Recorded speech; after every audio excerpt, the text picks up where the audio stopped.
നോമ്പുകാലത്ത് പ്രാർത്ഥിച്ചാൽ പോരെ. കുരിശിന്റെ വഴി ചൊല്ലാം, കരുണയുടെ പ്രാർത്ഥനകളാവാം, വിശുദ്ധ കുർബാനയിൽ പങ്കാളിത്തമുണ്ടാകും.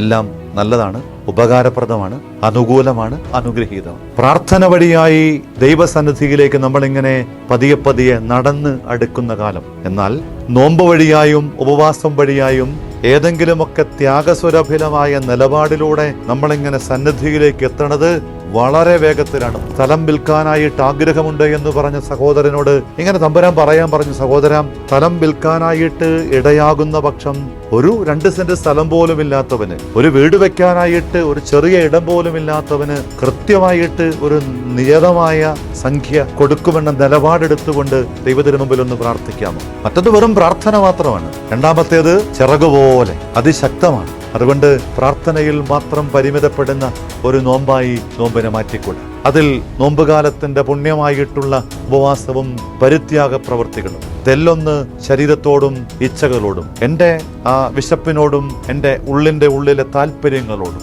എന്തിനോടും ഏതിനോടും അല്പം ത്യാഗത്തോടു കൂടിയിട്ടൊന്ന് നോ പറയാൻ കഴിഞ്ഞാൽ അത് പുണ്യമാണ്, അത് അനുഗ്രഹമാണ്. അതുകൊണ്ട് പ്രാർത്ഥന വഴി പതിയെ നടന്ന് ദൈവസന്നിധിയിലെത്തുന്ന ആ ഒരു സാധ്യതയിൽ നിന്ന് ചിറകുപോലെ ഉപവാസവും പരിത്യാഗങ്ങളുമൊക്കെ ഉപയോഗിക്കാൻ നമുക്കാവട്ടെ. വളരെ വേഗത്തിലോടുന്ന കാലമല്ലേ. നമുക്കും ആ വേഗത്തിനൊപ്പം തമ്പുരാന്റെ അരികിൽ ഈ നോമ്പിൽ യാത്ര ചെയ്ത് അനുഗ്രഹത്തെ പുൽകാം.